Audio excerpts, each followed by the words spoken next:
I appreciate everything you do, and I just want to ask you a question. A lot of us looked to Charlie Kirk as a commander, and the person that we look to give us the next marching orders. What, in his absence, what would you say? What do you think the next marching orders would be from Charlie in this season? Wow. I look at Charlie. There we go. I look at Charlie as a modern day Moses, in that he took 18 to 30-year-olds who were enslaved in institutions of indoctrination, and he reminded them who they were and what liberty was and what freedom was and what morality was, and challenged them. And they rose to the occasion, and he got them out of that, but never got them into the promised land. The promised land isn't heaven because there's enemies there. The promised land was a place where the Israelites could build a home, own property, raise a family, plant vineyards for commerce, but more importantly and greater than all that, to worship God freely. In my generation, for boomers, it took 3 times our annual income to be able to buy a house in the United States. For generation Y and Z, it's 7 times their annual income. And Charlie knew, and this generation that Charlie was speaking to was the most indebted, depressed, drug addicted, and suicidal generation in America. I mean, they're buying pizzas on 4 payments. It's predatory lending that banks are doing against this generation. And they've now incurred, what, $38 trillion in debt? We have dumped on this generation. And Charlie said, if they don't awaken to freedom, and we don't educate them and pull them out of this, they're going to be burning cities. Because if I can't own it, I might as well burn it. That's where you get the Mamdanis and all the socialism that's coming in, which socialism is a violation of 2 of the 10 commandments.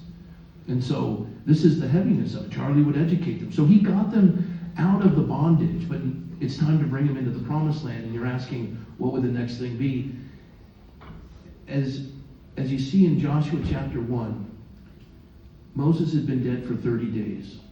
The man for 40 years that when the pillar, when he would move, the cloud would move by day and the fire by night. He re-educated an entire race of people on who they were.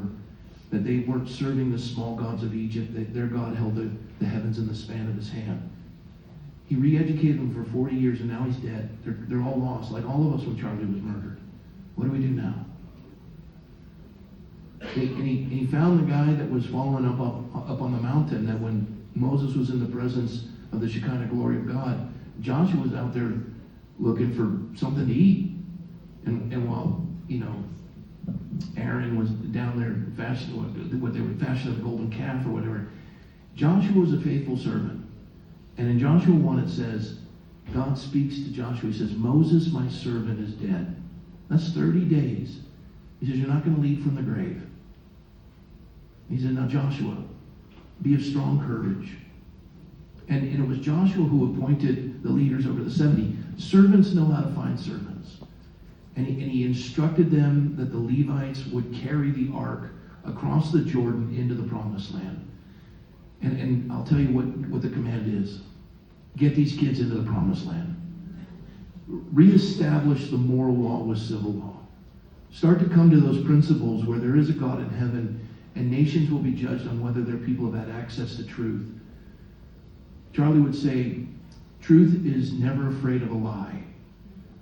But a lie can't survive in the presence of truth. And so they would do propaganda, censorship. And we must contend for that freedom. And if you're suppressing the freedom of speech, you're not a free nation. You're not a free nation. And Charlie would stand with that. Bring them in. Yeah. Reestablish those principles. I think we have another question over here. Yeah.